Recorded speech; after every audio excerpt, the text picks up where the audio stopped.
Christ est le rocher de l'Église. Et ce rocher n'est rien d'autre que la confession de Pierre à l'égard du Seigneur. Il a confessé que le Seigneur est le Christ, le Fils du Dieu vivant. Et l'Église est construite sur cette confession. Elle est construite sur la base de la connaissance du Seigneur Jésus confessé par l'homme. Ce n'est pas la chair et le sang qui ont conduit Pierre à faire cette confession, mais c'est par une révélation de Dieu qu'il l'a faite.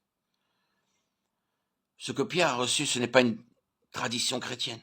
Ce n'est pas parce que les gens lui ont dit que Jésus était le Christ qu'il a déclaré que Jésus était le Christ.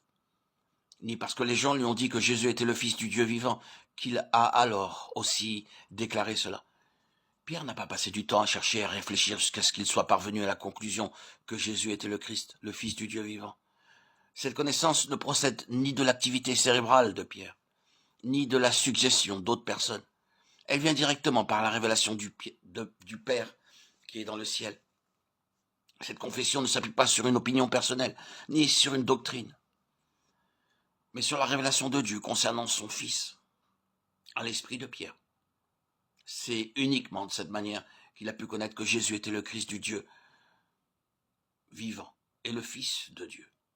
Maintenant, l'Église est construite sur cette confession. Une confession fondée sur une révélation divine qui fait voir l'homme, la personne et l'œuvre de Christ. Quand le Père qui est dans les cieux a révélé à Pierre son Fils, il lui a fait voir que Jésus était à la fois le Fils de Dieu et le Christ de Dieu. Ainsi donc, lorsque le Seigneur a ensuite déclaré à ses disciples que sur ce rocher je bâtirai mon Église, ce rocher se référait directement à ce que Pierre venait tout juste de confesser, Dieu le Christ, le Fils du Dieu vivant. Matthieu 16, 13, 19. En somme, ce rocher n'est autre que Christ lui-même. Ce rocher, c'est Christ, le Fils du Dieu vivant. Cette connaissance est absolument nécessaire à l'homme. La connaissance du Seigneur, ce n'est pas connaître ses œuvres décrites dans les évangiles, mais le connaître lui, le Fils de Dieu. Ce que l'homme peut voir, entendre et toucher ne suffit pas, car il est bien plus grand que tout cela. Il n'est autre que le Fils du Dieu vivant. Il est beaucoup plus facile de le reconnaître comme le Fils de l'homme. Ses amis et ses adversaires ont déclaré qu'il était cela. Mais ceux qui ont reçu une révélation de Dieu et eux seuls le connaissent comme le Fils de Dieu. Connaître que Jésus de Nazareth est le Fils de Dieu détermine si une personne a reçu ou n'a pas reçu la vie de Dieu.